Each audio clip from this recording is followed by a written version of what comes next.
My name is Juan Carlos de la Vela. I'm the CEO and co-founder of InDigital.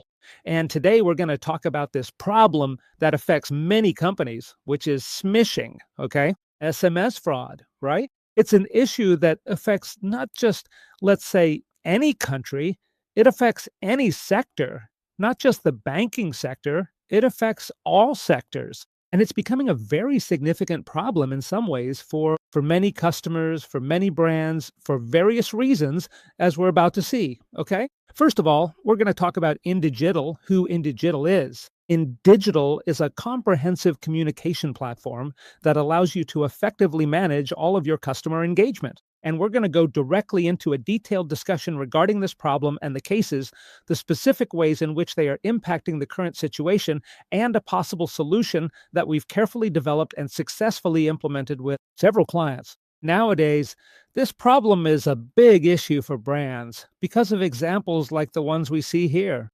I mean, in the end, what happens is that the technology, SMS, is a channel. Imagine from 1995, 96, when second generation mobile telephony was around. In other words, it's a channel that's been around for a long time, okay? What's the deal with SMS? Well, this specific type of technology allows you to put virtually any name that you might want on that, let's say essentially acting as the sender, the original sender of the SMS. That allows you to send an SMS effectively impersonating a well-known brand's official identity. Therefore, I can put whatever brand I want as the source of the SMS, and I can replicate, well, an SMS that I originally receive from that brand, okay? Imagine a bank. Let's say a bank. Santander, BBVA, Ibercaja, whoever. Spanish banks, Latin American banks, any of them. And you put the exact same sender, the same name. The technology actually allows that user to receive an SMS with the same name, okay? So when I receive it, I don't see the actual name that is actually sending it over to me, the number they're sending it from, and what I end up receiving is a standard SMS text that hits me with a message with content that has, let's say, gradually evolved the nature of the fraud over time. Because before, you'd get an SMS with a link. That link, since it was a shortened link, unsuspecting users would often click on that SMS, on that link, and that click would take me to a landing page that's usually a landing page with an image similar to the brand, but it's a fraudulent landing page where I usually enter my username and password, and I'm giving my username and password. I'm giving it to, well, in some way, to the companies, to the person, to the company that's defrauding me. Okay. Now, fraud has grown, and what we're seeing now are real cases from this year, 2026, where, let's say, to grab the user's attention more, the SMS I receive, well, as you see here, you see three examples, real examples. What you're seeing here, where, for example, in the case on the left, the bank Ibercaja, which is the same bank, the same channel, in the same thread, where I receive a normal SMS with a code. To be able to confirm a bank transaction, in the same thread, suddenly I receive an SMS that tells me, do not share this SMS. And it tells you, this is the key for the transaction of 15,000 euros. Okay. And it says, if it wasn't you, call this phone number. What's happening?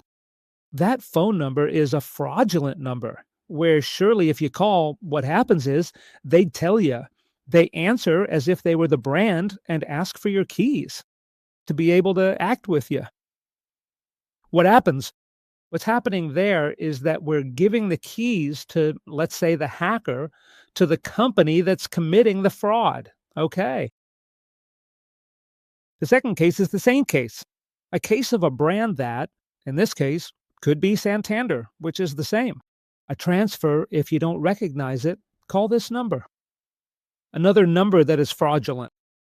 And in the third case, which is also a case I'm receiving very often from different banks, real examples as I'm saying right now, well, in this case, it tells you your iPhone has, let's say, been linked to a certain city which they know isn't yours for payment. Call urgently if it wasn't you, security department.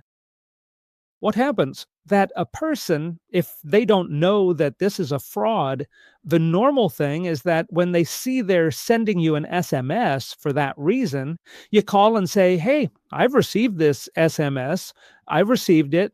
They say they're going to make a transfer of 15,000 euros, 16,000 euros." So that grabs our attention because you haven't made that transfer and you call automatically. Like when they tell you that you're going to link, that they're linking that device to make payments. Well, it's a similar case. Me, what would happen? That since I'm associating this transfer, they're associating it with my bank. Well, I have a problem that somehow I agree in some way to call because I see fear. I'm afraid of that transfer that's being made, okay? What happens? That the user calls. When they have a greater lack of knowledge, logically, there are people who are more at risk, more risks. They run more risks in some way of falling for that fraud because they're sometimes older people who don't know that this fraud can exist through a short message. And what they do is, in a way, call you on the phone. And when they call you on the phone, they're spoofing your bank's identity and they're helping you as if they were that bank. And therefore, it is, once again, a fraud. Right? And that's a problem. In a way, here you see real examples, and there could be many more. Because in the end, any company that sends a code to confirm a transaction and sends it via SMS, that is, let's say you're exposed to a possible fraud, which is known as smishing, which is fraud via SMS. And any company that uses SMS as a communication channel is today exposed to that problem, to users, to their customers having that problem, and to handling complaints for that reason. Because in the end, the one who's going to complain to you is the user, in a way, for providing a bad experience. Okay? What are the, let's say, alternatives? Or the current situation, let's say. First of all, the SMS channel is a channel with a cost. Each and every single SMS that is sent actually ends up costing the company money, right? SMS is an unencrypted channel. As I said, SMS is a channel from 1995. I remember it well because that's when I started working in mobile telephony, and it's a channel from 95, 96 when that second generation existed and when the second generation of networks was launched. Today, we're already at 5G, as we all know. Well, SMS is a signaling channel from 1995, and it's a 2G channel. It's an unencrypted channel, so on top of that, that means that channel can be intercepted, that short message, and the content in that SMS, since it can be decrypted, they can read it because it's not an encrypted channel. In other words, in the end, there can be hackers who read my SMS and somehow intercept that SMS, okay? Therefore, the current situation is, first, that SMS has a cost for companies, and second, that it's an unencrypted channel. And this is important to highlight. As an alternative, now, RCS is being launched by operators and by Google. RCS is the evolution of SMS, which is a new channel that allows you to verify that the source is truly the company it says it is. This is all well and good, and it's a service that we also offer, RCS, but the problem you have is that the user, the average user, the user who is your customer, doesn't know today what the difference is between SMS and RCS. Why?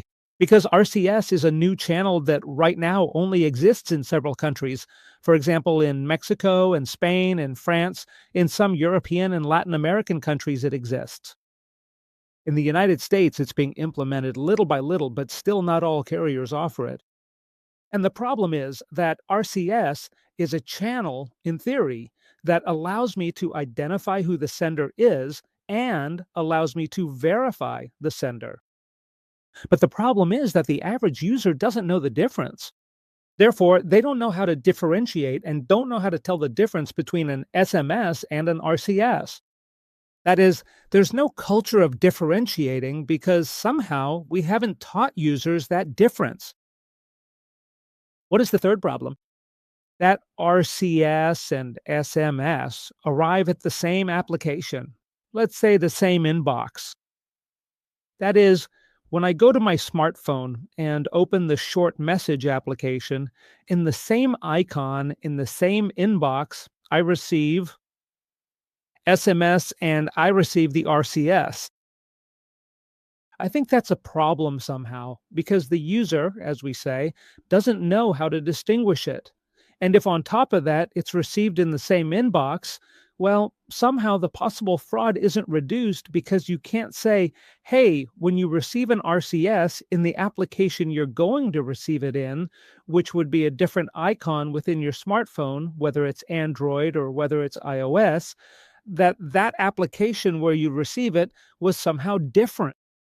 If it were different, I think it would be a good alternative solution so that everyone, all the carriers and all the banks, phone companies, banks, fintech, utility companies, companies that send any information by SMS to validate the user, to confirm a purchase, if the SMS and RCS inbox were different, it would reduce, let's say, the possibility of fraud because the user would say, hey, what I receive in this RCS icon, then I already know that it's only RCS, and that would provide a way to make it easier for the user to tell them so that we could explain somehow to the end users, hey, when you receive a message from us with a code to confirm a purchase, you're going to receive it in RCS, not in SMS, and you're going to receive it in this different icon where you're only going to see your RCS. Well, since that doesn't happen, let's say, then somehow the alternative or the evolution of SMS, and notice that we are in the year 2026, SMS is a message from the year 95. That is, 31 years have passed for RCS to arrive, which already existed for a while, but somehow now is when the carriers have finally agreed at a national level. They have to reach an agreement to be able to implement that RCS. And RCS, well, in a way, it tries to be a more secure alternative to SMS, okay? RCS is not an encrypted channel. It's not HIPAA compliant, okay? RCS, but it is a channel that at least allows you to verify that the source is who they say they are. It allows you to have the operator's confirmation to verify that the source is the company that claims to be the sender of that short message, of that message they've sent you. There are several types of RCS. There's standard RCS, like when they send you a link or a code. There's RCS with buttons, and there's conversational RCS, okay? So there are three types of RCS. But let's just say that the problem is the same in that sense because it's received in the same inbox, and there's no explanation to the end user as to what the difference is between SMS and RCS. What is our proposal? What is the solution we're proposing? First of all, the solution we propose is to use an encrypted channel. An encrypted channel, today on our mobile phones, WhatsApp is an encrypted channel. WhatsApp is an end-to-end encrypted channel. And an email is not encrypted, an SMS is not encrypted. And we've created a special development that, as far as we know, only we have. We don't know of any competitor that has it, which is the encrypted push notification, okay? What does this mean? That when you get a push notification, when I download the mobile app, for example, from my bank or my fintech or my utility, when I download the mobile app, it can send me, if I accept permissions, it can send me a push notification. That push notification by default is not encrypted, okay? That content that travels and reaches the smartphone is not encrypted. But we have developed the encryption for that channel, okay? How'd we do it? Well, as you can see here, we've generated it between our server and the client's application. It's not our application, but rather the bank's application. includes our SDK, our own library within the bank's application. They publish a new version of the bank's application or the utility, whatever the company is. When you, as an end user, download that mobile app, it already has several libraries integrated into that mobile app. One of them would be Indigitals, and that library allows the use of the encrypted push service. What happens at that point? That when a push is sent, what happens is that a series of keys are generated. There's a public key from the Indigital server, and there's a private key from the Indigital server.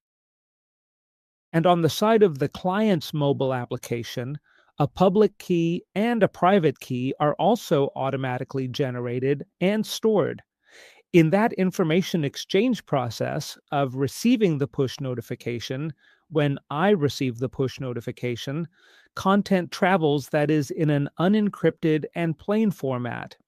When I unlock it, I see the push notification that specifically informs me by saying, "Here is the code to sign the operation." When I click on that push notification, what happens is that the bank's application opens up. To open it, I'm required to use biometrics, either my own fingerprint or my face to unlock it, or a security passcode, let's say. But I have to unlock the mobile application, okay? Once I've clicked on that push, which, as I said, the content it brings is not encrypted, but it brings an encrypted field in that push. When I open and unlock the mobile application, that's exactly when I receive the data. And when the encrypted content is presented, it's automatically decrypted. There's a secure key exchange process, okay? Those public keys generated by the server and by the device are immediately deleted. And at that moment is when, let's say, when there's this key exchange and then they're deleted, the content is presented to the user where I show them the content and say, "Look, this is the key to sign the operation." Therefore, as we see here, it's an end-to-end encrypted channel. An encrypted push notification is received when unencrypted content and encrypted content travel. In the field where the encrypted content travels, the key is sent, and in the other unencrypted field, it says, "Hey, here I'm attached. I'm sending you the key so you can close your operation." The difference, as we've seen, is that when the SMS was sent, okay, you see it here. In the same message, the key is sent, and in the same message, they tell you the operation. As we've seen then, in this case, the alternative is that I send the operation through an unencrypted channel, and the encrypted key is sent, let's say, it's sent in that encrypted field, and it's unlocked at that moment when I've clicked at that moment on the key, okay? Therefore, it's important to distinguish that this development we've carried out, we did it specifically for banking.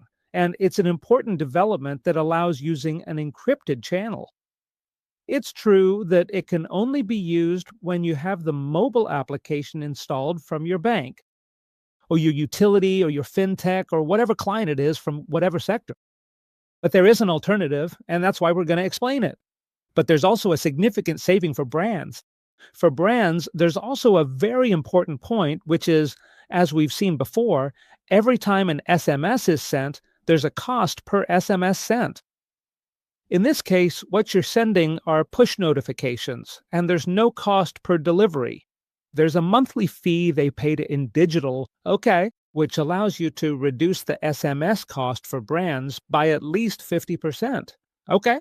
Therefore, it's a very significant reduction, and besides that, it's the shift from an unencrypted channel to a secure one. It's about providing a good user experience to your customers, because what you're achieving is that your customers don't have that fear, in a way, of clicking on a short message they've received. Here, they'll receive a push notification with that content. There are also even more advantages. For example, today, when I go abroad, okay, which happens often, we use an eSIM that provides data to my phone. I install it on my smartphone, and when I, for example, travel to the United States, or, for instance, a real case, I'm going to Switzerland in 2 weeks, which are countries where there's no European roaming, let's say, or normal roaming, or roaming in Latin America. You have a very high cost per SMS. And usually, what I do is I have an eSIM card active that allows me to have unlimited data there, just as if I were connected to Wi Fi in that country. What happens? It's that SMS aren't received via data. That is, when I'm connected to Wi Fi, I don't receive SMS. If I'm not connected to my network, I don't receive SMS. What's the good thing about the solution we're explaining? That both the encrypted push notification and RCS are indeed received just by having data. Therefore, if I have Wi Fi, or if I've bought an eSIM to have data when I'm traveling, in those cases, I will receive the message. And this is very important because, for example, in my case, when I travel and I'm in the United States for 15 days, in those 15 days that I don't receive SMS, I can't access my bank, I can't perform banking operations, I can't make a transfer, I can't send money from one person to another. Okay, it can't be done. For what reason? Because I don't receive a short message to confirm the transaction. Therefore, that's important. That is, alternatives must be sought, but here we see, as I say, 3 advantages. One is that it's an encrypted channel. 2, the cost savings for brands and for companies that send messages. And 3, the user experience is going to be much better because they'll be able to keep using my services even when roaming. And this is very important. How have we automated it? Well, in a way, we also automate it so that if the customer doesn't have the mobile app installed, okay, because not all customers, for example, in banking, fintech, or utilities, okay, have the banking app installed. If they don't have it, there are always alternatives. Therefore, I can send a WhatsApp, I can send an RCS, and SMS would be the 4th and final alternative because it's the alternative we've said is fraudulent. So I could communicate to my customers, hey, my brand will never send you an SMS. Why? Because I'm always going to use alternatives. I'm going to encourage downloading the mobile app. For the second point, I can send a WhatsApp because it's an encrypted channel. But if a customer doesn't have WhatsApp, for example, in parts of the US where WhatsApp penetration is lower, well, they would automatically receive an RCS as an alternative instead of the original message. And this is important, setting up that journey that is orchestrated within InDigital, which companies today don't have that journey set up either. How does that journey work? Well, you can see it very easily here. In the end, it's like I have a user I want to reach. I send them a push notification with that code. I give them 10 seconds, 15, whatever I decide, to see if they've clicked on that notification or not. And if not, well, I use the alternative channel of RCS or WhatsApp, as we said, okay? WhatsApp would be first there, and if the user hasn't received the WhatsApp, it sends an RCS, okay? We've explained it here graphically, but I'm going to explain it here again, very simply, step by step. How would it be? This would be a journey, as I say, a customer journey, to send a transactional push in a way. A push in a way that's because you've made a transaction at that moment and you want to somehow validate that it's you and you send a code to that user, okay? So as we often say, first the push notification would be sent directly through that secure end-to-end encrypted channel, an advanced end-to-end encryption method, which essentially allows me to send this specific code through a dedicated channel that is fully encrypted from start to finish. If the user doesn't have the mobile app, or if the user doesn't click within X seconds, I can somehow automatically prepare the next send. What is the next send? That is done automatically. You send them a WhatsApp. That is, if I haven't had engagement with the push, I automatically send them a WhatsApp. What is that WhatsApp going to do? It will also contain the code to confirm the operation. It will be sent via WhatsApp. The difference, as we said before, is that WhatsApp is an end-to-end encrypted channel, and that WhatsApp also allows me to verify the source. That is, when I see the blue check mark of the brand, this allows you to confirm that it's the brand sending that WhatsApp message. That's provided it's done with a BSP, which is a meta partner like in digital. In other words, in the end, we are also a meta partner for providing WhatsApp services. And for any brand, we can request that Meta approves that blue check mark, which confirms that the source is, in fact, the company sending you that message. Therefore, I'll say it again, we've sent the push, but there was no engagement with it. The user didn't click it, or the push didn't even appear. I can send a WhatsApp to that user, the same user, and the content of that WhatsApp will be the code to confirm the purchase. And if that user doesn't have WhatsApp because they don't have the WhatsApp application installed, okay, I can have RCS as an alternative. Therefore, it would be the third channel. I mean, the good thing about this is that the push doesn't cost any money. WhatsApp, if it can't be delivered, if that person doesn't have WhatsApp installed, it doesn't have a cost either because it's not a phone number registered on WhatsApp. And finally, you'd only pay for the RCS, which, as I'm telling you right now, RCS and SMS have the same cost, but it would be, let's say, the third alternative, because it would go to the same inbox as the SMS. It would be the third alternative for sending that verification code, that confirmation code that you are somehow performing a transaction, whether it's signing a transfer, sign in for a purchase, requesting bank details, confirming my identity in a utility app, or any operation you want to perform. Any operation you want to perform, for example, if you're a member of a club and you want to transfer your seat, well, I confirm it with my key as well because it somehow allows me to, let's say, comply with the PSD2 regulations that require you to always use two alternative channels to confirm performing that operation. Okay. Therefore, as I said, all of this can be automated. We've explained in a very secure way how everything can be automated. And, well, just to show you one last slide to explain how In Digital helps you manage all your outgoing and incoming communications. In other words, in the end, In Digital offers you a CDP that allows you to save your users' profiles and the events associated with each user, and synchronize all of this CDP data with your CRM, okay, with your ERP, whether you have Shopify, a proprietary CRM, HubSpot, or Salesforce. Our CDP naturally allows that synchronization to be automated every X minutes or every X hours. All critical information synchronized between our CDP and the client systems is enough to then allow us to create automatic journeys.